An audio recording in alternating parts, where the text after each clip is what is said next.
Dad?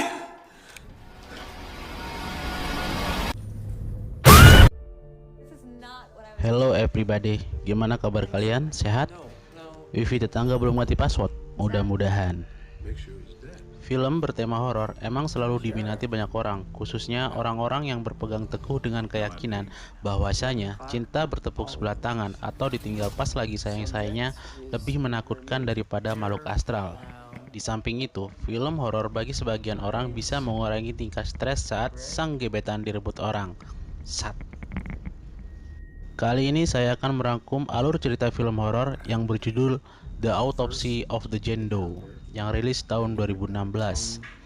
Ini bukan berarti saya lagi ditinggal pas sayang-sayangnya atau gebetan dibonceng om-om lagi puber. Tetapi karena film ini memiliki plot menarik dan lebih menariknya lagi dikatakan bahwa salah satu pemeran wanitanya harus telanjang tanpa busana tanpa melakukan apa-apa selama 8 jam. Dan film ini sedikit banyak memberi saya asupan tentang ilmu perautopsian. Nggak usah berlama-lama, pasang handfree Anda, siapkan sarung dan selimut, ambil posisi selonjoran, dan...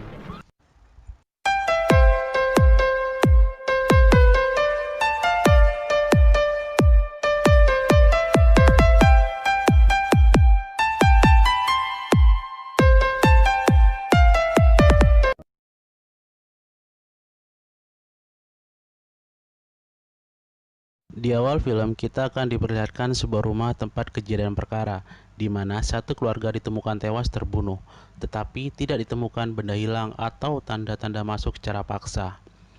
Tidak diketahui apa penyebabnya, namun para penyidik dan petugas kepolisian di sana dibuat terkejut saat menemukan sesosok mayat wanita terkubur tanpa busana di ruangan bawah tanah.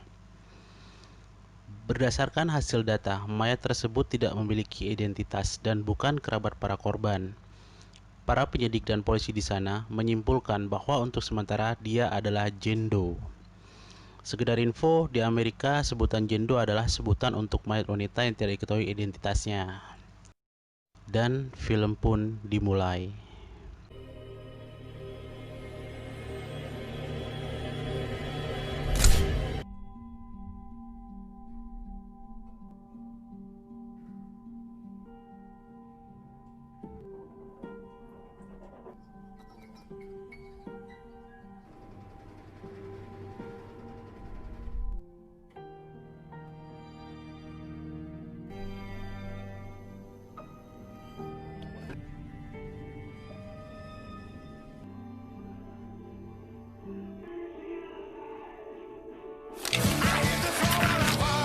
Cerita film ini berfokus pada dua tokoh utama, yaitu Austin dan Tommy ayahnya.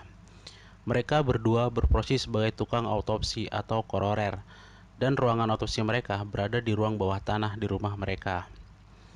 Di awal-awal film ini, kita akan diperlihatkan adegan dialog Austin dan ayahnya yang sedang membahas tentang autopsi, di mana seorang koroner harus bisa menemukan jawaban dan penyebab seseorang bisa meninggal. Jujur, adegan dan dialog di film ini sedikitnya bisa memberi saya pengetahuan baru tentang biologi dan dunia autopsi sih. Di adegan ini, mereka sedang menangani sebuah kasus mayat yang tubuhnya hangus terbakar. Sang ayah bertanya kepada Austin, apa penyebab kematiannya? Austin dengan santai menjawab, dilihat dari kerusakan pada rongga pernapasan kerongkongan dan paru-paru sudah dipastikan meninggal karena terlalu banyak menghirup asap. Sang ayah pun berkata, lain kali kamu perhatikan dulu sebelum membuat kesimpulan. Kemudian, sang ayah sekaligus sebagai guru bagi anaknya, dia menjelaskan, saat kebakaran, mayat pria ini ditemukan di dapur dan jaraknya ke pintu keluar sekitar 5 meter. Secara logika, pria ini tidak sedang berusaha untuk melarikan diri dari kebakaran. Sang ayah pun menunjukkan bagian kepala dari mayat pria tersebut. Di sana terlihat ada bekas benturan cukup keras, dan kesimpulannya bahwa pria ini mati karena terjatuh dan kepalanya terbentur. Dengan kata lain, pria ini sudah mati terlebih dahulu sebelum tubuhnya terbakar karena kebakaran tersebut. He was all alone. That's why he He died. died because he fell and hit his head. Karena mulut sang ayah merasa asam, kemudian sang ayah meminta tolong Austin untuk membereskan sisa pekerjaannya, dan dia sebatang sampurna kretek di luar. Austin pun membereskan pekerjaannya. Setelah selesai, Austin kemudian dikejutkan dengan kucing milik ayahnya yang berhasil menangkap seekor tikus dari saluran udara. Kemudian, dia pun mengambil tikus tersebut lalu membuangnya. Saat dia cuci tangan, tiba-tiba terdengar suara dari luar ruangan. Austin pun memeriksa keluar.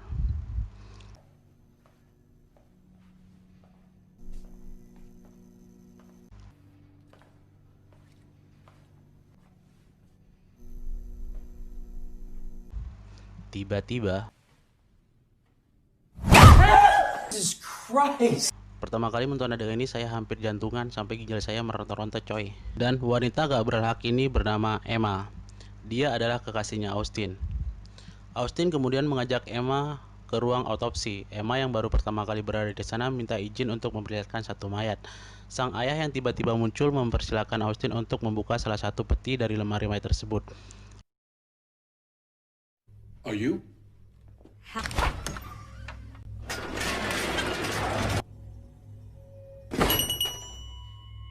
Lalu Emma bertanya, untuk apa lonceng ini? Ternyata sebuah fakta di dunia otopsi, setiap mayat yang berada di ruang otopsi, kakinya akan diikat sebuah lonceng. Ini bertujuan untuk memberi tanda jika ada kemungkinan seseorang mati suri atau koma, sehingga mereka tahu mana yang sudah mati dan tidak. Juga untuk menentukan yang mana harus diotopsi dan mana yang tidak. Singkat cerita, Austin dan Emma berencana untuk malam mingguan di luar. Saat akan naik lift, polisi datang membawa mayat yang harus segera diotopsi malam ini juga. Austin yang bingung memutuskan untuk membantu ayahnya karena kasihan jika ditinggal bekerja sendirian. Di sisi lain, Pak Polisi sedang menjelaskan perihal mayat Jendo yang ia bawa.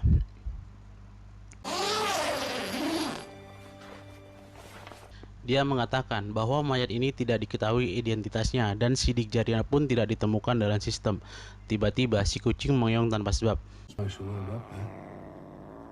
Stanley. Si ayah pun mengusirnya.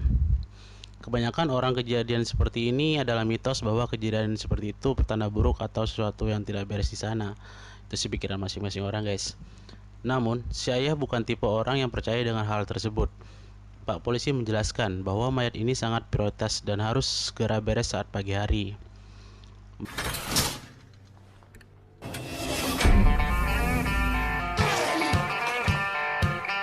Mereka berdua pun langsung mengerjakannya. Saat itu terdengar berita di radio bahwa cuaca akan cerah selama beberapa hari ke depan. Tahap pertama pun dimulai dengan pemeriksaan luar. Austin mulai memotret mayat Jendo. Dia memperkirakan usia mayat ini masih remaja sekitar 20 tahunan. Kulit normal, tidak ada bekas luka dan memar dan pendarahan. Namun saat diperiksa matanya berwarna abu. Gray? Menurut ayahnya, bola mata akan berwarna abu saat seseorang sudah mati berhari-hari. Beberapa penemuan aneh pun mulai ditemukan oleh mereka berdua. Tidak ada tanda kepucatan pada kulitnya, otot sendi pun tidak kaku. Ukuran pinggulnya pun bahkan tidak sesuai dengan ukuran tubuhnya. Saya pun berkata, mungkin ini turunan gen. Austin pun mulai mencatat setiap detail yang ditemukan di papan tulis. Sang ayah kemudian memeriksa pergelangan tangan dan kakinya. Ternyata tulang mengalami retak atau patah. Anehnya, bagaimana cara mematahkan pergelangan tangan dan kaki tanpa ada tanda-tanda luar yang terlihat karena tidak mungkin ketika terjatuh dan patah, tulang kulitnya tidak meninggalkan bekas mar sedikit pun. Di sela-sela kuku, jari tangan, kaki, dan rambut juga terdapat tanah. Setelah diperiksa, itu adalah tanah gambut. Yang aneh menurutnya, tanah gambut hanya bisa ditemukan di daerah bagian utara dan jarang sekali ditemukan di perkotaan kecuali di kebun tanaman. Mereka pun terkejut saat melihat lidahnya telah dipotong. Hadn't expected that. Akhirnya si ayah mengambil kesimpulan bahwa mayat Jendo adalah korban perdagangan manusia, di mana tangan dan kaki diikat agar tidak kabur, serta lidahnya dipotong agar tidak bisa teriak. Sang ayah kemudian melanjutkan pemeriksaan mulut dan yang mengejutkan lagi, dia mendapatkan selai benang yang berasal dari mulut Jendo, dan sejauh ini semuanya terlihat masuk akal. Bag it. Send it to the lab. Tahap kedua pun dimulai, yaitu pemeriksaan bagian dalam atau pembedahan. Saat akan mulai membelah, tiba-tiba lampu berkedip dan saluran radio berganti sendiri. Di sini mulai sedikit janggal tapi masih bisa dimaklumi. Mereka pun mulai membedah tubuh Jendo.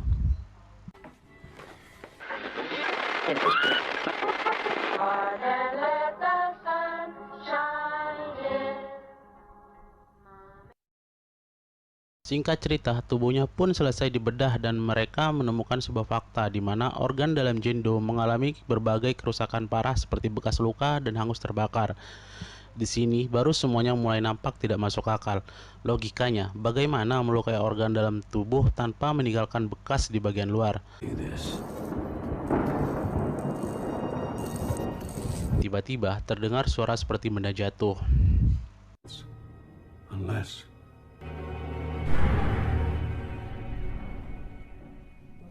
Lalu Austin pergi memeriksanya. Dia mulai memeriksa setiap ruangan tapi tidak ada apa-apa. Lalu betapa kagetnya Austin saat terlihat ada seseorang yang sedang berdiri di tengah lorong.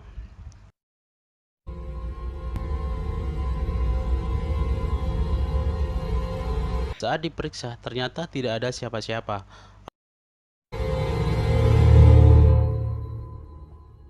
Austin yang masih penasaran dengan suara tadi kemudian masuk ke ruangan gudang yang gelap. Dia menyalakan lampu dan tiba-tiba mendengar suara yang berasal dari saluran udara. Dia mengambil kursi dan naik untuk memeriksanya. Lalu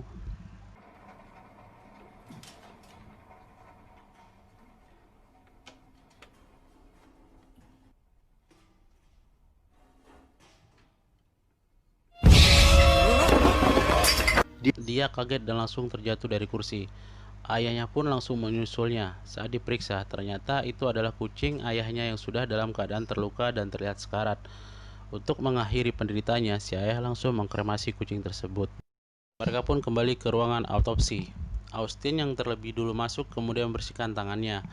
Kemudian, saat akan mengambil hand strap, tiba-tiba kotak mayat terbuka sendiri.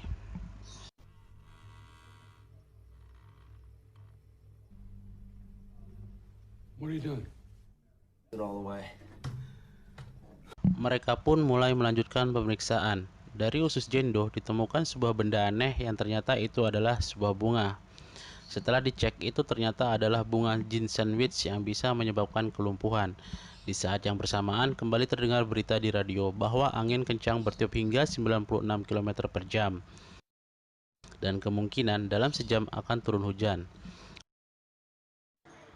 Sedangkan berita cuaca ini berbanding terbalik dengan di awal yang menyebutkan cuaca akan cerah. Hal tersebut membuat perasaan Austin menjadi tidak tenang.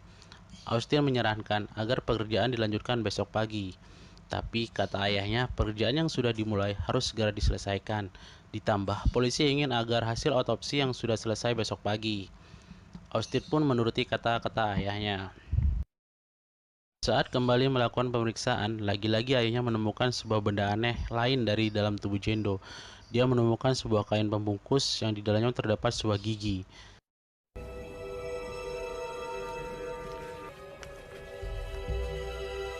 Saat diperiksa, kain tersebut memiliki sebuah tulisan semacam simbol aneh atau semacam simbol kuno.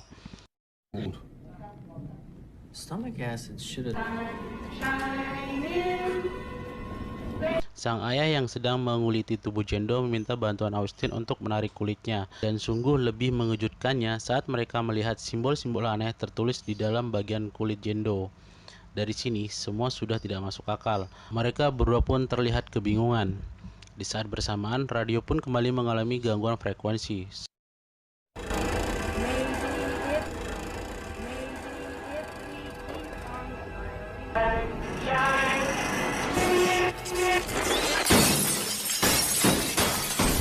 Seluruh lampu di ruangan pecah tanpa sebab dan yang bisa dilihat hanya kegelapan. Austin pun kemudian menyalakan lampu senter dan di sini jujur semakin bikin deg-degan. Semua mayat dalam lemari semuanya hilang. Ayahnya yang tadinya tidak percaya hal-hal mistis tiba-tiba menciut dan langsung mengajak Austin untuk keluar. Dengan terburu-buru mereka pun berjalan menuju ke lift dan sialnya lift tersebut macet. Tiba-tiba terdengar suara pohon tumbang, sedangkan jalan keluar di sana hanya dua jalan keluar. Pertama, lift, dan kedua pintu tangga yang langsung menuju ke atas. Namun, sialnya, pintu keluar ini ternyata terhalang oleh pohon yang tumbang tadi. Alhasil, mereka pun harus terjebak di ruang bawah tanah. Austin pun mengecek handphonenya dan ternyata tidak ada sinyal. Mereka memutuskan untuk pergi ke ruang kantor. Dengan pelan-pelan, mereka berjalan menuju ke sana, tapi tiba-tiba terdengar suara seperti sebuah ketukan. Mereka pun langsung masuk ke ruang kantor dan menguncinya. Sang ayah kemudian menelpon si polisi tadi untuk minta bantuan, namun sambungannya terputus dan mereka pun benar-benar terjebak di sana. Tiba-tiba terdengar suara lonceng dari luar pintu, dan kalian pasti masih ingat kan bahwa lonceng tersebut berada pada kaki mayat. Itu berarti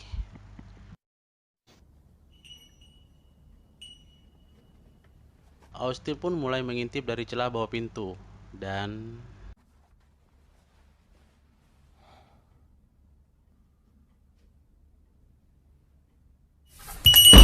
kemudian pintu digedor-gedor dengan sangat keras. Mereka langsung menahan pintunya dengan lemari. Kemudian hal itu berhenti. Mereka berdua akhirnya sadar bahwa ada sesuatu yang salah dengan mayat Jendo tersebut. Mereka pun langsung kembali ke ruang otopsi dan memutuskan untuk membakar mayat Jendo supaya semuanya selesai.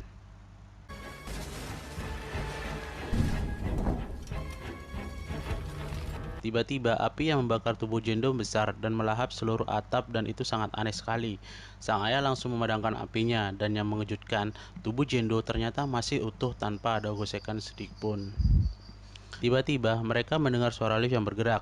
Dengan cepat mereka langsung menuju ke sana. Austin pun membawa sebuah kapak untuk jaga-jaga jika sesuatu yang tidak terduga terjadi. Mereka pun akhirnya sampai di depan lift dan menunggu pintu lift terbuka. Tetapi saat melihat lorong gelap, terdengar suara lonceng dan kaki melangkah.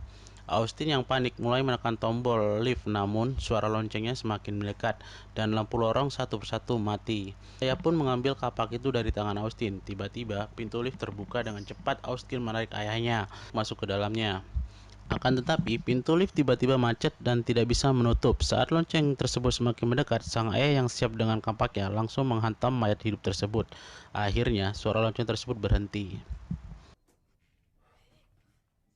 Saat diperiksa, alangkah kagetnya Austin saat melihat yang tergeletak di sana adalah Emma, kekasihnya. Dengan perasaan terpuruk, mereka pun masuk ke dalam lift karena sudah terlanjur. Jika mereka hanya berdiam di sana, pasti akan mati juga. Akhirnya, mereka memutuskan untuk kembali ke ruang otopsi dan mencari cara bagaimana cara melenyapkan Jendo. Singkat cerita, mereka pun berhasil ke ruang otopsi dan mulai membelah tempurung kepala Jendo, mengambil sampel otaknya dan menutupnya kembali. Kemudian, sang ayah melihat potongan otak Jendo melalui mikroskop dan ternyata masih ada darah yang mengalir di situ. Dan fakta yang mengejutkan, di mana dia akhirnya menemukan jawaban atas pertanyaan kenapa mereka tidak bisa menemukan penyebab kematian Jendo. Karena ternyata Jendo sebenarnya masih hidup. Karena penasaran, Austin kembali memeriksa kain pembungkus yang berasal dari tubuh Jendo, yang akhirnya mendapatkan sedikit jawaban atas semuanya. Tanpa disengaja, saat Austin melipat kain pembungkus tersebut, tulisannya membentuk kata Leviticus dan terdapat keterangan bahwa ini berasal dari tahun 1693. Si ayah yang sedikit familiar dengan kata tersebut lalu berinisiatif mengambil Bibelnya. Sekedar info, Leviticus sendiri diambil dari bahasa Latin yang berarti kitab imamat dan merupakan bagian dari kitab Taurat. Sang ayah pun menemukan ayat yang berkaitan dengan kata tersebut. Setiap pria atau wanita yang mencari arwah yang mati maka harus dihukum mati atas perbuatannya, dan mereka adalah penyihir dan darah mereka akan berada dalam kepala mereka sendiri. Dari situ, Austin dan ayahnya mulai berkesimpulan bahwa si Jendo bisa jadi memang benar berasal dari abad ke-17. Dan dari semua hal yang sudah terjadi, akhirnya membuat si ayah Austin yang tadinya tidak percaya dengan hal-hal tahayul, akhirnya ketakutan sendiri dan mengakui semua penyangkalannya di awal. Di saat bersamaan, tiba-tiba Austin kaget dengan suara pintu yang kembali dicoba didobrak. Austin pun mulai mencoba menahan pintu tersebut, sedangkan sang ayah yang ketakutan mencoba berkomunikasi dengan Jendo. Dia mengatakan, "Aku akan pasrah entah apa maumu, tapi jangan sakiti anakku."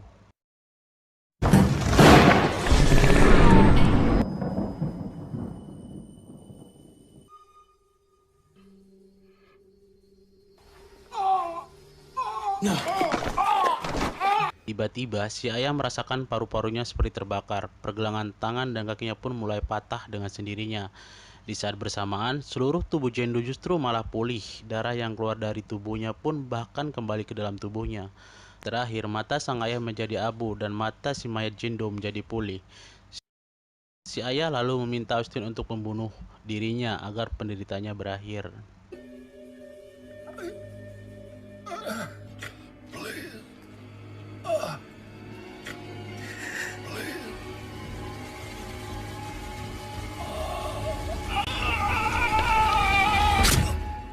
Dengan sangat terpaksa, Austin pun melakukannya. Saat larut dalam kesedihan, tiba-tiba lampu menyala dan radio kembali normal. Kemudian terdengar suara yang memanggil Austin dari luar. Dan itu adalah suara si polisi. Austin pun langsung menghampirinya. Saat akan buka pintu, ternyata pintu tersebut masih macet. Kemudian terkejutnya Austin saat mendengar bahwa ternyata suara tersebut bukan berasal dari suara polisi, tapi itu hanya suara radio. Austin pun nampak kaget dengan hal tersebut, dan di saat bersamaan tiba-tiba mendengar suara lonceng itu lagi. Saat dicek, tidak ada apa-apa. Saat Austin berbalik,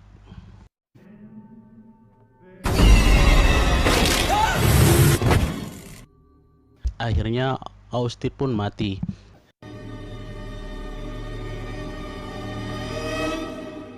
Esok harinya, Austin dan ayahnya ditemukan telah mati, dan yang mengejutkan, tubuh Jendo kembali utuh tanpa ada tanda-tanda pembedahan sedikit pun. Pak polisi pun heran dengan apa yang terjadi.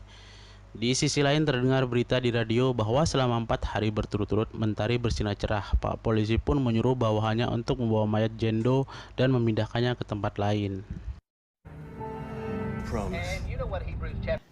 Di akhir film, saat mayat Jendo sudah berada di ambulan, tiba-tiba